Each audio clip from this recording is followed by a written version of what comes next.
Bonjour, merci de nous rejoindre à la une de l'actualité. La réunion du Conseil des ministres ce dimanche, elle sera présidée par le président de la République, chef suprême des forces armées, ministre de la Défense nationale, Abdelmajid Tebboune, et sera consacrée à l'examen, l'adoption et le suivi de projets de loi et d'exposés relatifs à plusieurs secteurs, entre autres l'énergie, l'industrie et la communication.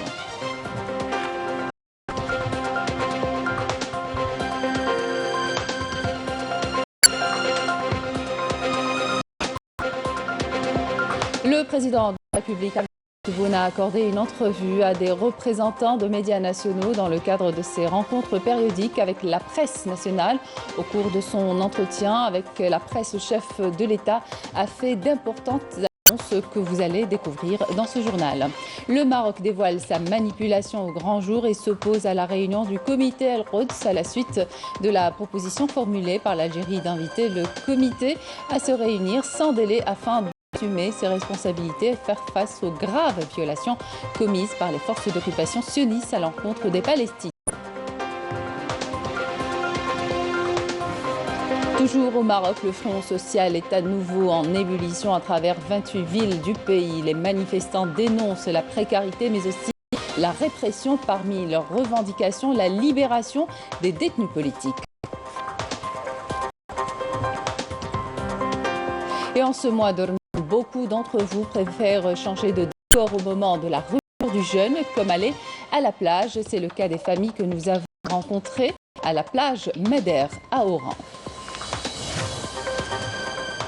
Bienvenue à tous. Le président de la République, chef suprême des forces armées, ministre de la Défense nationale, Abdelmajid Tebboune, préside une réunion du Conseil des ministres consacrée à l'examen, l'adoption et le suivi de projets de loi et d'exposés relatifs au secteur de l'énergie, l'industrie, la santé, les transports ainsi que les ressources en eau et la sécurité hydrique. Le président de la République, Abdelmajid Tebboune, a accordé une entrevue à des représentants de médias nationaux dans le cadre de ses rencontres périodiques avec la presse nationale, lors de laquelle il a abordé plusieurs questions nationales et internationales qui intéressent les Algériens.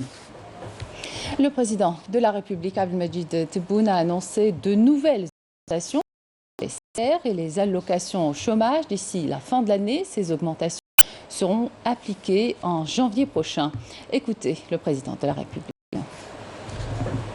مع الشغيل تاعنا أن من نهاية السنة نستنى إن شاء الله النتائج النهائية نتاع المداخل تاعنا من نهاية السنة تكون فيه زيادة في علاوة البطالة وتكون فيه زيادة في الأجور كذلك إن شاء الله. من آخر سنة 2022 باش يبدأ التطبيق تاعها في جانفي. Concernant un remaniement ministériel, le président de la République a fait savoir que ce remaniement dépendra des résultats obtenus dans chaque secteur. Il dépendra aussi de l'application des décisions du Conseil des ministres. Écoutez. On doit comprendre qu'il va y avoir un remaniement. Alors, il y aura un remaniement, mais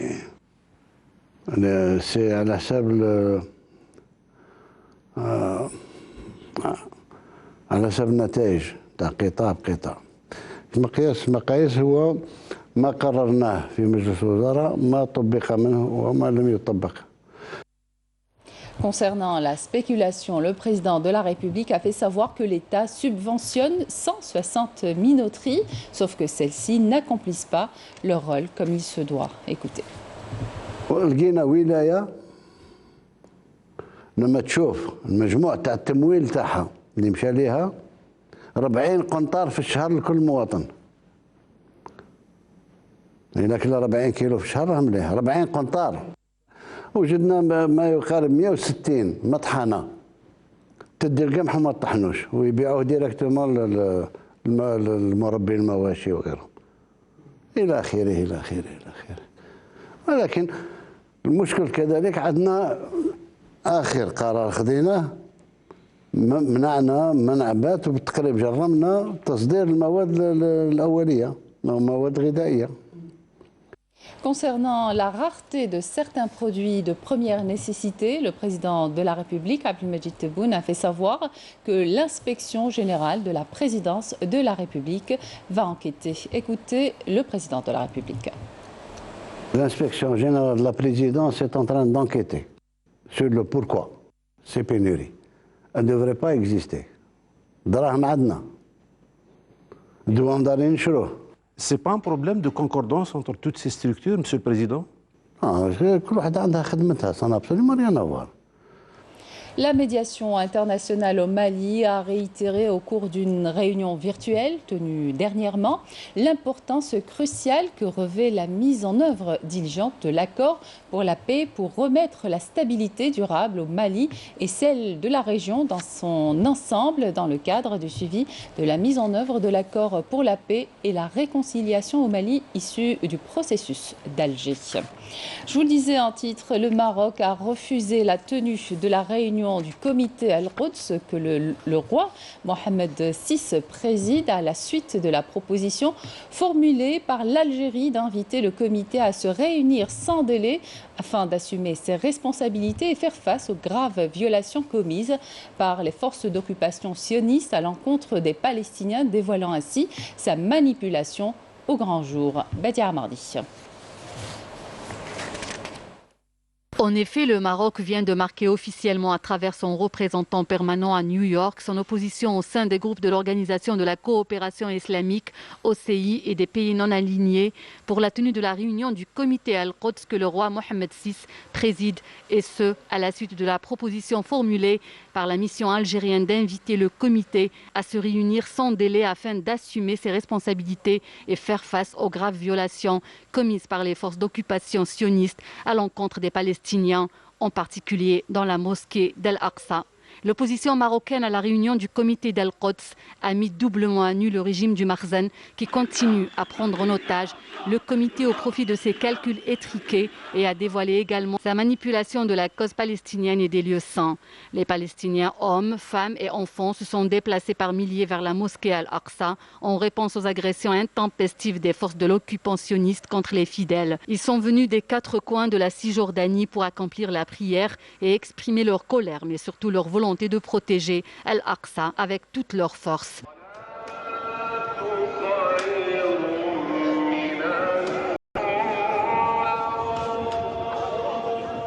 Malgré la répression, les Palestiniens ont repris leur place à Al-Aqsa où les forces de l'occupant sioniste se sont résignées à se retirer. Des Palestiniens qui ont accompli la prière du Fajr dans le calme et se sont donné rendez-vous ce soir et demain pour accomplir encore les 5 prières sur les mêmes lieux.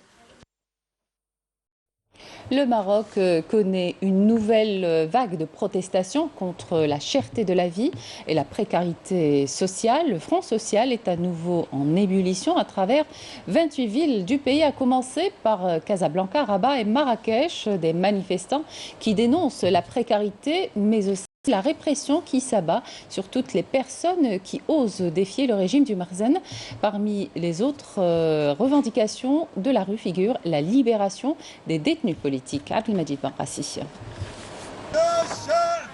Une nouvelle fois, la rue Grande au Maroc est à l'origine, comme à l'accoutumée, la cherté de la vie et la flambée des prix.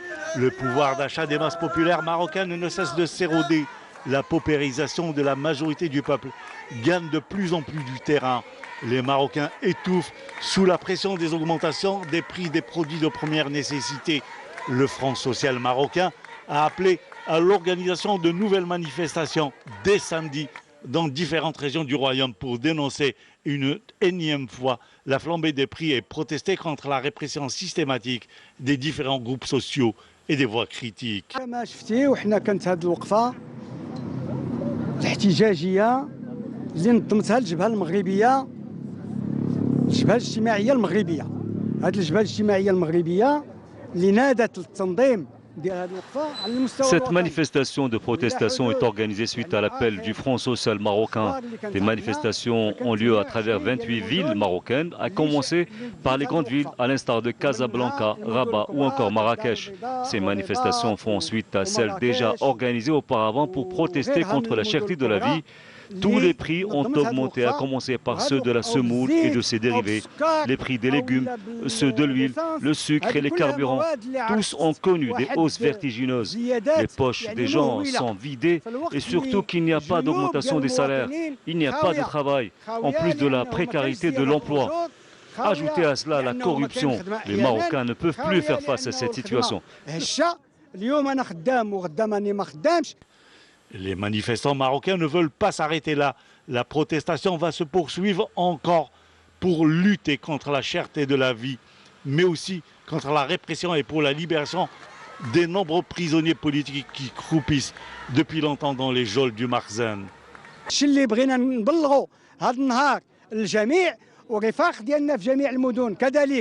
Notre message à travers cette manifestation, c'est de dire à tous les camarades non à la cherté de la vie, non à la répression et oui à la libération de tous les détenus politiques. Cette manifestation n'est ni la première ni la dernière à laquelle a appelé le Front social marocain. J'appelle tous les Marocains à sortir pour protester contre cette situation de cherté de la vie et cette saignée qui touche les poches des citoyens. Outre les sit-ins dans toutes les villes, le Front social a fait part de son intention d'organiser une nouvelle grande marche nationale à Casablanca, dont la date sera annoncée prochainement. C'est la 3e que le Front annonce en quelques semaines une nouvelle protestation contre la cherté de la vie.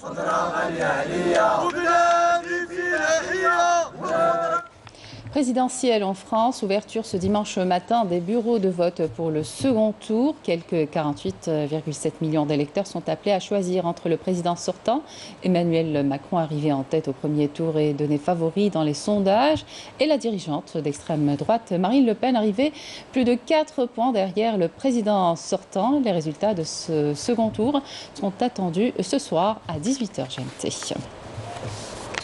Le président ukrainien Volodymyr Zelensky a de nouveau appelé hier à une rencontre avec son homologue russe Vladimir Poutine pour mettre fin à la guerre. Il a aussi averti que Kiev abandonnera les négociations avec Moscou si ses militaires retranchés dans le vaste complexe métallurgique d'Azovstal à Mariupol sont tués par l'armée russe. Aujourd'hui, le chef de la diplomatie américaine Antony Blinken et le ministre américain de la Défense Lloyd Austin devrait se rendre à Kiev pour discuter des livraisons d'armes à l'Ukraine, alors que demain, le secrétaire général de l'Union, Antonio Guterres, ira en Turquie, un important médiateur dans le conflit en Ukraine, avant de se rendre à Moscou et à Kiev.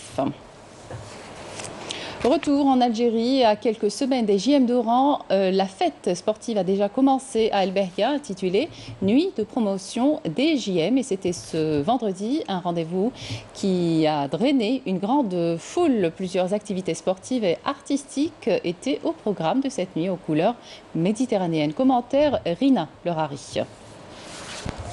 La famille sportive oranaise a choisi une soirée ramadanesque pour promouvoir en plein air les Jeux méditerranéens. Nous avons ramené avec nous des boxeurs, garçons et filles. Ce sont les champions de l'Algérie. Nous nous préparons aux compétitions et sommes très actifs. Nous sommes venus athlètes, coachs, présidents d'associations et la Ligue pour faire découvrir notre sport, la planche à voile. D'autres activités de ce genre seront organisées d'ici le lancement des Jeux méditerranéens. Objectif, sensibiliser les Oranais sur l'importance de ces Jeux. L'opération est composée de 2 volets.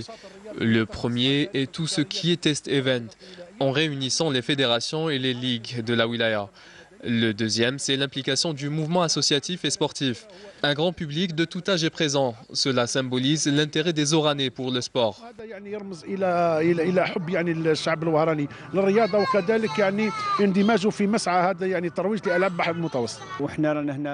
Nous sommes là pour encourager ces sportifs et transmettre un message aux Oranais et aux étrangers pour leur dire qu'Oran est prête à accueillir ces Jeux méditerranéens.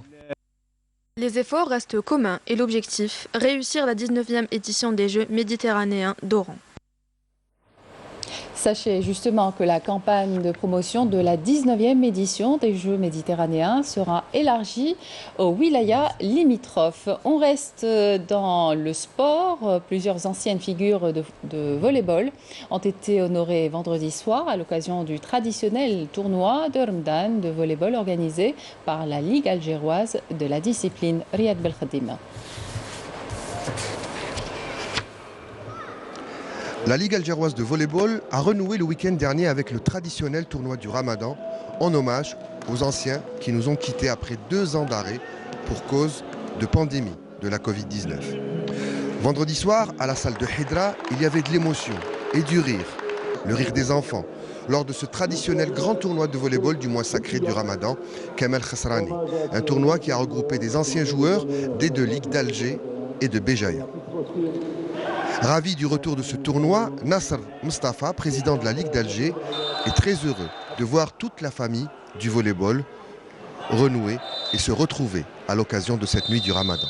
Après la pandémie du corona, on a un peu arrêté ce genre de tournoi. On a fait un petit tournoi interne. Mais cette année, on a un peu innové en invitant les anciens volleyeurs de Béjaïa qui ont une tradition. Ce tournoi est organisé en partenariat avec l'accord de la DGS et avec l'accord des deux clubs où il a joué Nadir Belayat, la RBE et la NRS. Il était entraîneur. Le Rija, il était au Rija, il était à la RBE. Cette année, la Ligue d'Alger a voulu rendre hommage à 3 figures du volleyball algérois et qui nous ont quittés dernièrement. Nadir Belayat, ex-cadre du ministère de la Jeunesse et des Sports et directeur des sports au ministère, ancien joueur et entraîneur au Rija et à la RBE.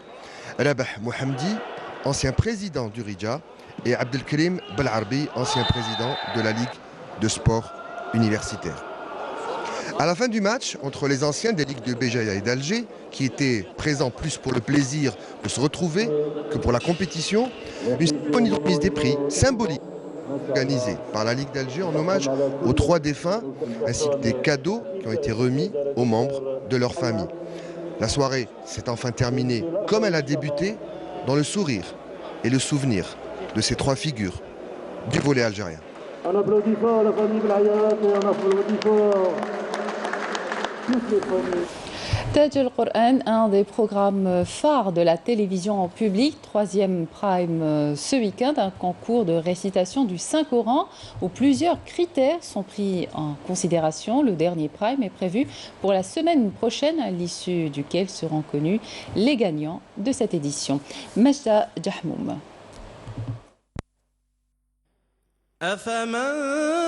C'est avec des récitations élaborées, des versets du Saint-Coran et des voix mélodieuses que les candidats entament ce 3e prime de Taj al-Qur'an. Je suis très heureux d'être parmi toutes ces compétences qui maîtrisent la psalmodie du Saint-Coran. Je souhaite apprendre plus avec eux. Comme tout autre concurrent, je suis heureux et stressé à la fois. J'espère être guidé par le bon Dieu pour être à la hauteur devant les membres du jury. Le niveau est excellent. C'est vraiment une compétition de haut niveau. On ressent naturellement un peu de stress, mais avec l'aide du bon Dieu, nous parviendrons à le surmonter. Chaque participant fait preuve d'amélioration d'édition en édition. Pour départager ses candidats, les membres du jury s'appuient sur plusieurs critères. Nous nous appuyons sur les règles d'intonation connues chez les spécialistes ainsi que la performance vocale des récitateurs, c'est-à-dire lire confortablement avec une voix qui transmet la grandeur du Saint-Coran. Taj al-Qur'an est l'un des programmes phares de la télévision publique. Le dernier prime est prévu pour la semaine prochaine.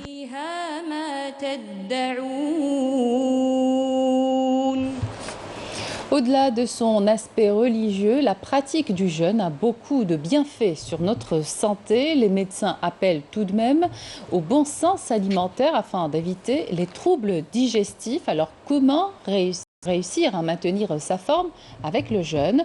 Les réponses dans ce reportage de Amélie Seridir.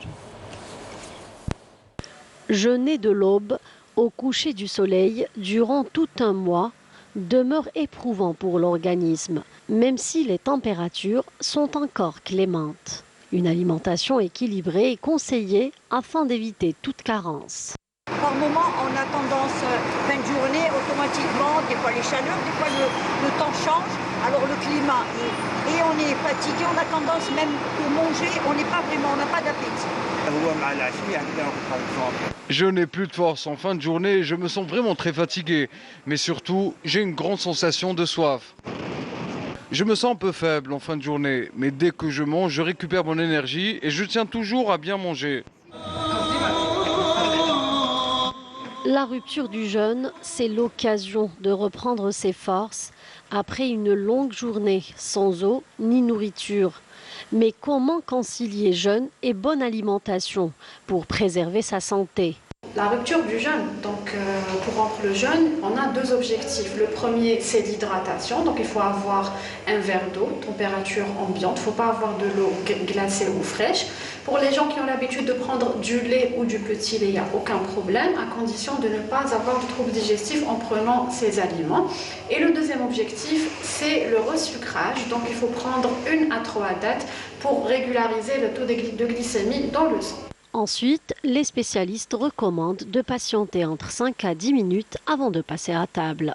Pour l'iftar, on recommande d'avoir une assiette équilibrée. On commence par la soupe au shurba. On recommande toujours de varier entre les deux, voire même harira. Donc c'est une source d'hydratation. Ça contient des fibres, des légumes. Aussi, ça contient des céréales. On passe au deuxième plat, on recommande d'avoir toujours une assiette équilibrée qui contient beaucoup de légumes, donc qui est une source de fibres afin de prévenir la constipation, aussi d'autres troubles digestifs. Avoir une portion de protéines, de viande, de poulet, des œufs, voire des protéines végétales comme les pois chiches, et aussi une source de glucides. On recommande les glucides complexes, donc comme le pain complet ou le matlo, voire la galette. Donc, bien sûr, manger des quantités raisonnables. Il ne faut pas manger de grandes quantités car cela va favoriser les troubles digestifs. Si on est rassasié, on peut manger un peu et continuer la deuxième portion dans les 2 voire 3 heures qui suivent le ftour. En plus de cela, le corps a besoin d'être hydraté.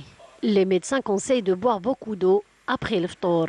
On a tendance à banaliser l'hydratation, à ne pas bien nous hydrater, alors que cela est très, très dangereux pour notre corps.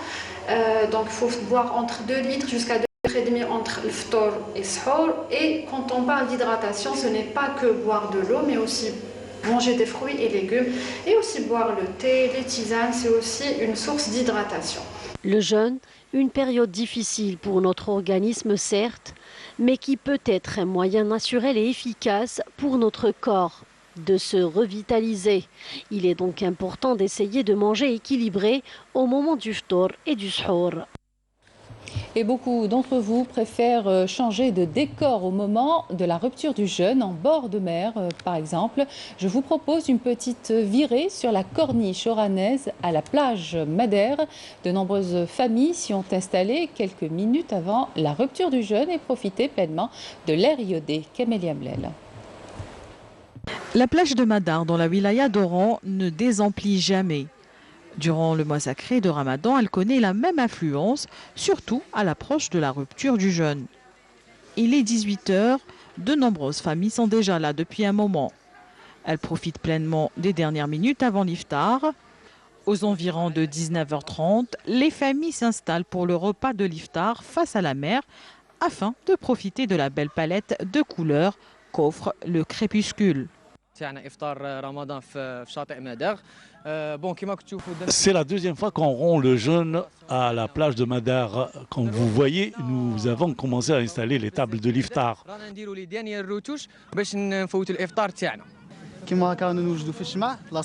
Je prépare les bougies pour les allumer pendant la soirée.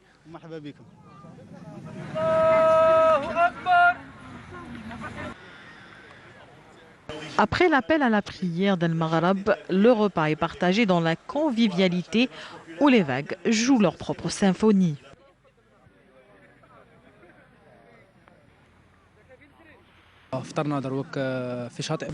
Famille et amis sommes réunis autour d'un bon repas de l'iftar. C'est un plaisir. C'est une occasion pour nous de changer d'air, de déstresser, de rencontrer de nouvelles personnes. Ça fait 2 ans. C'est la deuxième fois que je participe à cet iftar et j'aime beaucoup cette atmosphère. Le meilleur groupe. Après l'iftar, place à une soirée bien animée. Au programme musique, discussion entre copains, bourralette, tout en profitant de l'air iodé de la Grande Bleue.